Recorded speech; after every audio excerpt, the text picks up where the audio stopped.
जय हिंद साथियों, स्वागत है आपका अपने यूट्यूब चैनल शिक्षा सागर अकेडमी पे।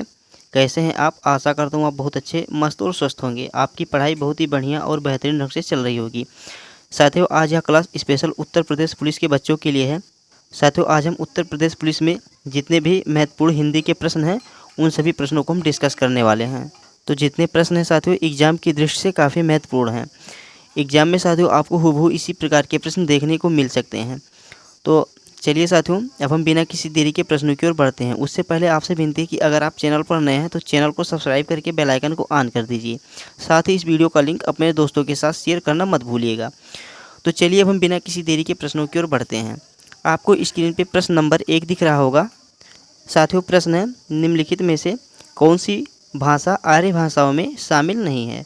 बहुत ही बढ़िया प्रश्न है साथियों, काफ़ी इंपॉर्टेंट प्रश्न है। जितने भी प्रश्न करा रहा हूँ वैसे भी काफ़ी इंपॉर्टेंट प्रश्न है। तो देखिए, प्रश्न पहला है कि निम्नलिखित में से कौन सी भाषा आर्य भाषाओं में शामिल नहीं है? ऑप्शन ए है संस्कृत, ऑप्शन बी है प्राकृत, ऑप्शन सी है तुर्की और ऑप्शन नंबर डी है अंग्रेजी। तो साथियों, इस प्रश्न का राइट आंसर क्या हो जाएगा? तो साथियों, प्रश्न है कि कौन सी भाषा आर्य भाषाओं में शामिल नहीं है, तो इसका राइट आंसर हो जाएगा ऑप्शन नंबर सी, तुर्की भाषा। साथियों, कौन सी भाषा है? तो तुर्की भाषा है। साथियों, तुर्की के साथ साथ साथियों मंगोल भाषा, एग्जाम में कई बार प्रश्न पूछा गया है। मंगोल भाषा प्लस अल्ताई भाषा। साथियों, कौन सी भाषा? अल्ताई भाषा। ये जो साथियों तीनों भाषाएं हैं, ये तीनों भाषाएं आर्य भाषाओं में शामिल नहीं है। तो काफ़ी अच्छा प्रश्न था, काफ़ी इंपॉर्टेंट प्रश्न है, एग्जाम में साथियों पूछा जाने वाला प्रश्न है। तो प्रश्न था कि कौन सी भाषा आर्य भाषाओं में शामिल नहीं है, तो तुर्की भाषा है। साथ ही साथियों मंगोल भाषा और अल्ताई भाषा यह भी आर्य भाषा में शामिल नहीं है। चलिए अब हम प्रश्न नंबर 2 की ओर बढ़ते हैं। अगला प्रश्न है, प्रश्न नंबर 2 है, प्रसन्नता शब्द में कौन सी ध्वनि है? बहुत ही बढ़िया प्रश्न है साथियों। प्रश्न है कि प्रसन्नता शब्द में कौन सी ध्वनि है? ऑप्शन ए है संयुक्त ध्वनि, ऑप्शन बी है संपर्क ध्वनि, ऑप्शन नंबर सी युग्मक ध्वनि और ऑप्शन नंबर डी है उपयुक्त में से कोई नहीं। बहुत ही बढ़िया प्रश्न है। प्रश्न है कि प्रसन्नता शब्द में कौन सी ध्वनि है? तो साथियों राइट आंसर हो जाएगा प्रसन्नता शब्द में युग्मक ध्वनि है। तो ऑप्शन नंबर सी इसका सही उत्तर हो जाएगा। तो साथियों प्रसन्नता शब्द में युग्मक ध्वनि है। चलिए अब हम प्रश्न नंबर 3 की ओर बढ़ते हैं। अगला प्रश्न है, प्रश्न नंबर 4 है कि कव्वाली शब्द में कौन सा लिंग है? बहुत ही बढ़िया प्रश्न है। प्रश्न है कि कव्वाली शब्द में कौन सा लिंग है? ऑप्शन ए पुल्लिंग, ऑप्शन बी स्त्रीलिंग, ऑप्शन नंबर सी नपुंसक लिंग और ऑप्शन नंबर डी उभय लिंग। बहुत ही बढ़िया प्रश्न है। देखिए साथियों, कहीं पे भी कोई शब्द बोला जाता है यदि कव्वाली, तो देखिए क्या कहा जाता है कि कव्वाली गाई जा रही है, ना कि यह बोला जा रहा है कि कव्वाली गाया जा रहा है। तो साथियों क्या होता है कि कव्वाली गाई जा रही है बोला जाता है, ना कि गाया। तो साथियों इस प्रकार से हमें क्या पता चला, या से साथियों यानी गाय गाय ई जा रही है तो स्त्रीलिंग है। साथियों कौन सा शब्द? तो स्त्रीलिंग है। कव्वाली शब्द में कौन सा लिंग है? स्त्रीलिंग है। इसको हम इसी तरह से पता कर सकते हैं। देखिए कहीं पे कि हम बोलेंगे कि कव्वाली गाई जा रही है, कव्वाली गाया जा रहा है, तो साथियों ज़्यादातर लोग बोलते हैं कि कव्वाली गाई जाती है। तो कव्वाली गाई जाती है तो साथियों कव्वाली शब्द में स्त्रीलिंग होगा। अब चलिए हम प्रश्न नंबर 4 की ओर बढ़ते हैं। प्रश्न नंबर 4 है साथियों, सॉरी यहाँ पे प्रश्न नंबर 5 लिखा, लेकिन टाइप में हमसे थोड़ा गलती हो गया था, तो यहाँ पे साथियों 4 ही होगा, गलती से 5 हो गया है। इसी प्रकार से सभी प्रश्न में गलती होता चला गया है, तो इसीलिए आपसे क्षमा चाहता हूँ। तो देखिए साथियों प्रश्न नंबर 4 है कि निम्न में से बंधु शब्द का बहुवचन रूप कौन सा है? साथियों बहुत ही बढ़िया प्रश्न है। देखिए बंधु शब्द का बहुवचन रूप कौन सा है? बंधुओं होगा या बंधु वर्ग होगा या बंधु होगा या बंधुएं होगा? बहुत ही बढ़िया प्रश्न है। देखिए साथियों बंधु का हम बहुवचन अगर करेंगे तो क्या कहते हैं कि बंधुओं, बंधु का ना कि ये कहते हैं साथियों बंधुएं, तो और ना तो बंधु वर्ग कहते, तो साथियों हम क्या बोलते हैं कि बंधुओं। तो इसका सही उत्तर क्या हो जाएगा? ऑप्शन नंबर ए बंधुओं होगा। यानी बंधु शब्द का वर्ग बहुवचन होता है बंधुओं होता है। चलिए अब हम प्रश्न नंबर 5 की ओर बढ़ते हैं। प्रश्न नंबर 5 है, आपके घर में इतना दूध होता है, कुछ हमारे यहाँ भी भिजवा दिया करिए। यानी अधोरेखित शब्दों में सर्वनाम का प्रकार लिखिए। साथियों जो आपके घर में इतना दूध होता है, कुछ हमारे यहाँ भी भिजवा दिया करिए, तो इसमें हमें क्या निकालना है? सर्वनाम निकालना। तो इसमें सर्वनाम कौन सा सर्वनाम है? निश्चयवाचक सर्वनाम है या संबंधवाचक सर्वनाम है या अनिश्चयवाचक सर्वनाम है या निजवाचक सर्वनाम है? बहुत ही बढ़िया प्रश्न है। देखिए साथियों, जब प्रश्न अत्यधिक की बात हो, यानी बोला है कि आपके घर में इतना दूध होता है, यानी इतना दूध होता है, कितना दूध होता है कुछ पता नहीं है, 2 लीटर होता है या 3 होता है या 4 होता है या 5 होता है, हमें कुछ नहीं पता है कि हमारे घर में कितना हो रहा है। यानी यहाँ पे कुछ बात ही नहीं हुई कि आपके घर में 2 लीटर या 5 लीटर दूध हो रहा है। इसमें सीधा बोला गया कि आपके घर में इतना दूध होता है, यानी बहुत ही ध्यान से प्रश्न पढ़िए, बारीकी से देखिए। बोला कि आपके घर में इतना दूध होता है, कुछ हमारे यहाँ भी भिजवा दिया करिए। तो यानी साथियों बोला है कि कुछ हमारे यहाँ भिजवा दिया करिए, ना तो साथियों ये बोला है कि 1 लीटर या 2 लीटर। तो जब साथियों इस प्रकार का प्रश्न मिल जाए आपको, तो वहाँ पे सीधी सी बात है, हमें कौन सा सर्वनाम मिलेगा? अनिश्चयवाचक सर्वनाम मिलेगा। यहाँ पे हमें साथियों कुछ निश्चय ही नहीं कि इसमें कितने की बात हो रही है, तो साथियों क्या होगा? अनिश्चयवाचक सर्वनाम हो जाएगा। तो ऑप्शन नंबर सी इसका राइट आंसर है।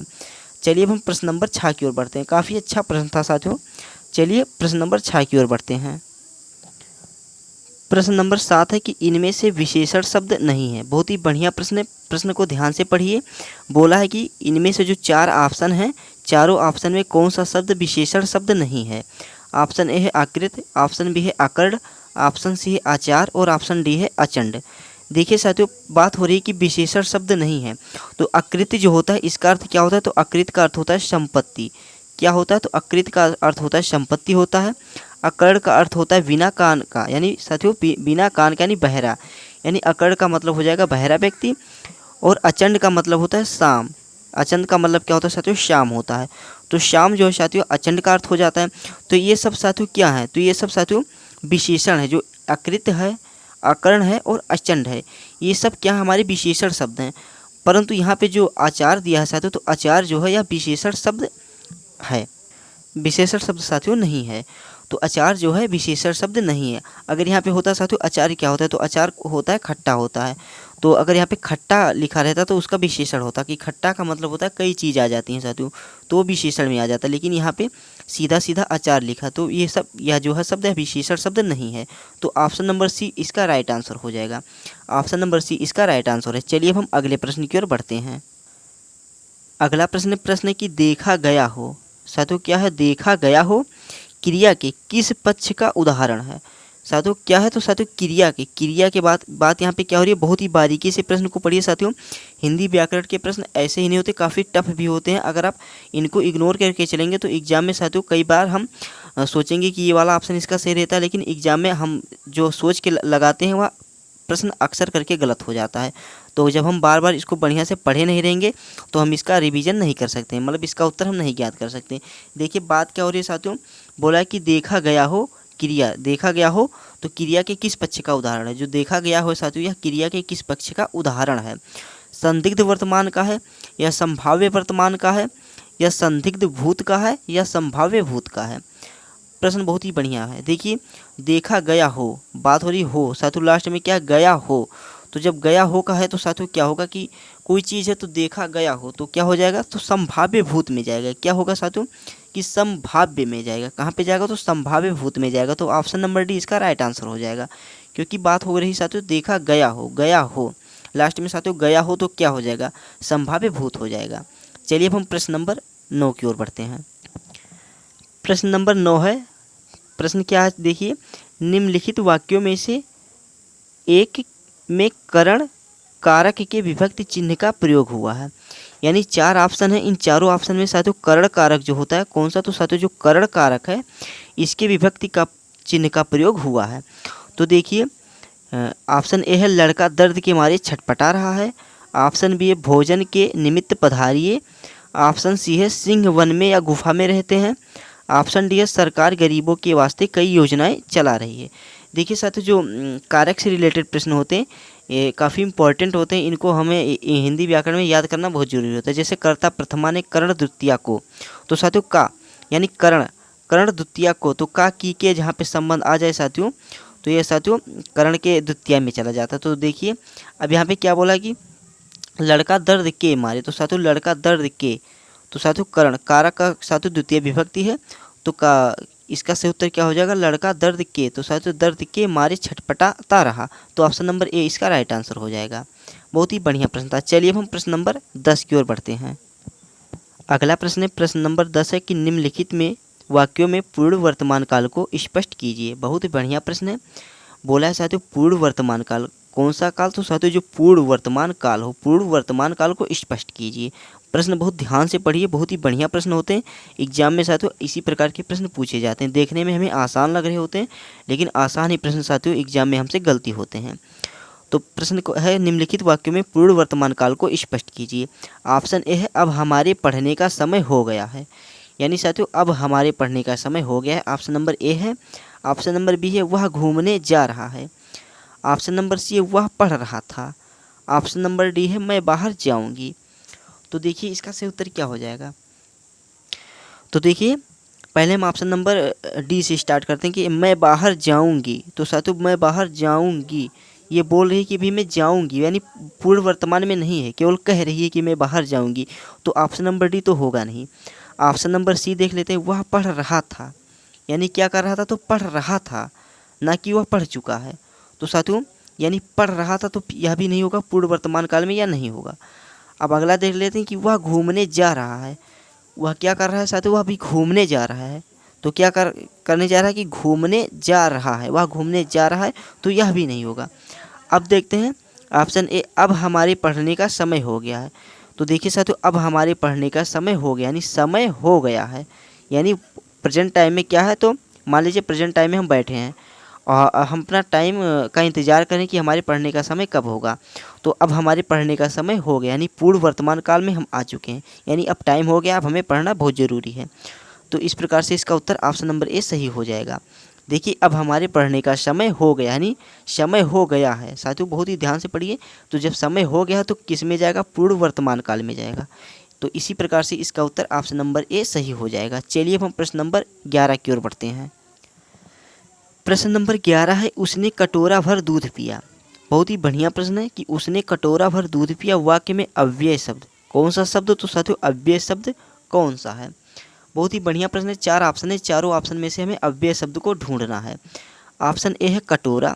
तो कटोरा साथियों क्या होता है, कटोरा को हम एक संज्ञा, साथियों क्या है कटोरा, तो संज्ञा है एक प्रकार से, साथियों कटोरा संज्ञा है। उसके बाद में है दूध।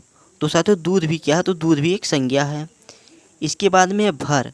तो साथियों भर जो है अव्यय है, यानी भर जो है कोई खाली स्थान होता है, यानी कुछ किसी भी जगह पे जब हम कोई द्रव्य रखते हैं तो उसको क्या कहते हैं, भर, यानी इसको भर दीजिए। तो भर क्या है साथियों, अव्यय में जाएगा, किस में जाएगा, अव्यय में चला जाएगा। और क्रिया जो है साथियों पिया जो है, यानी कटोरा भर दूध पिया, तो पिया जो है यह क्या है साथियों, यह क्रिया है, यह क्या है साथियों, क्रिया है, यानी पिया जो है यह क्रिया है।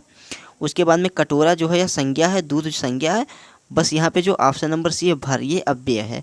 तो ऑप्शन नंबर सी इसका सही उत्तर हो जाएगा। प्रश्न पूछा था कि हमें वाक्य में अव्यय शब्द ढूंढना है, तो अव्यय शब्द है साथियों भर, तो भर इसका राइट आंसर हो जाएगा। चलिए बहुत ही बढ़िया प्रश्न था। अब हम अगले प्रश्न की ओर बढ़ते हैं।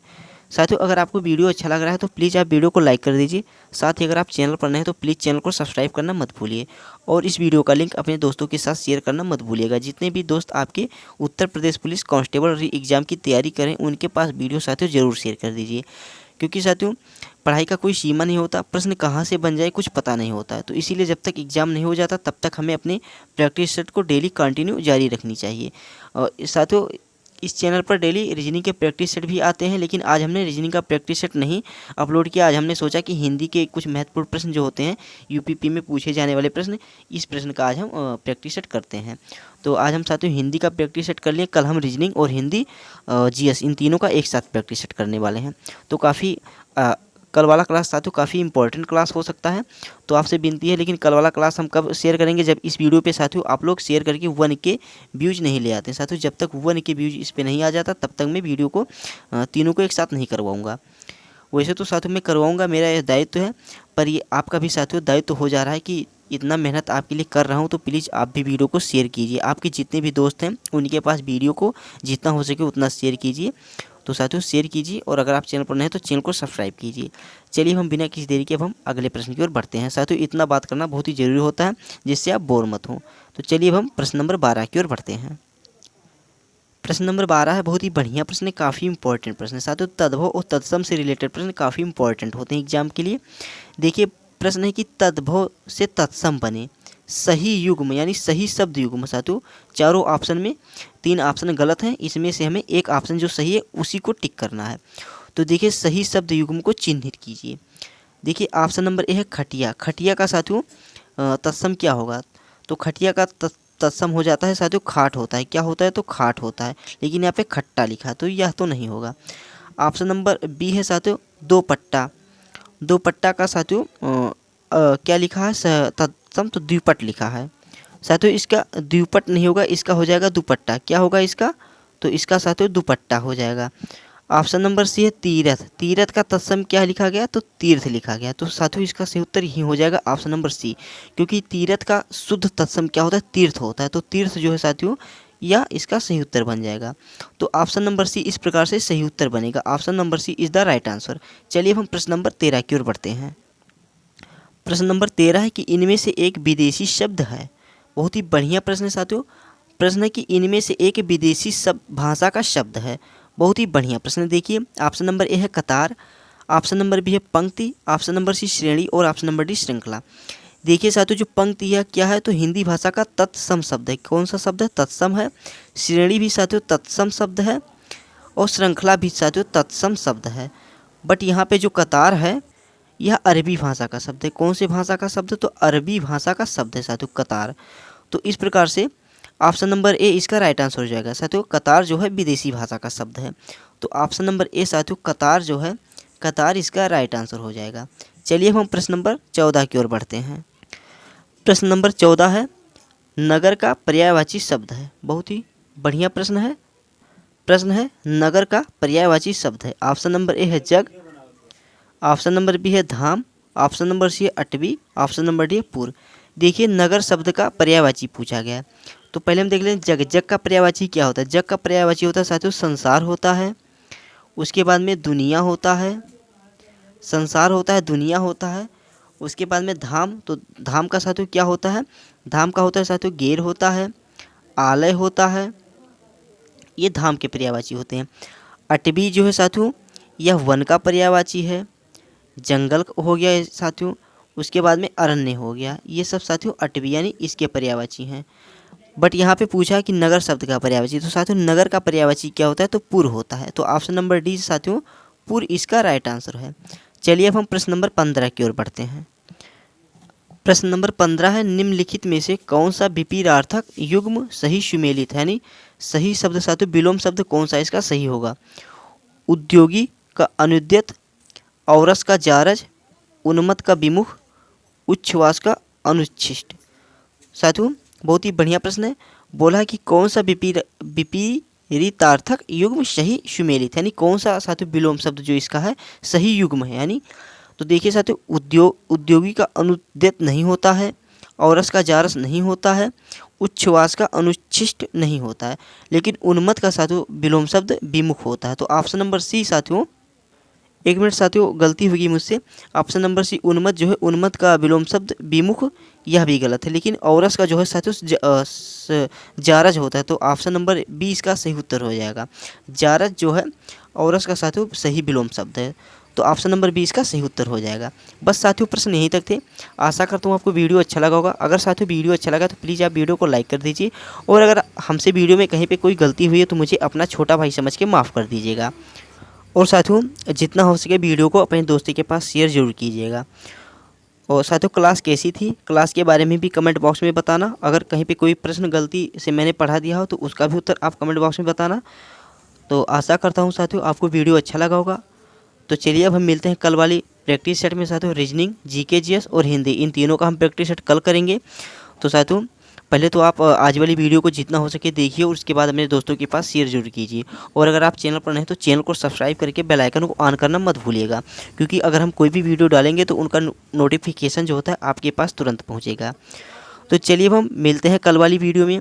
तब तक के लिए जय हिंद, जय Bharat, Vande Mataram, take care, bye bye.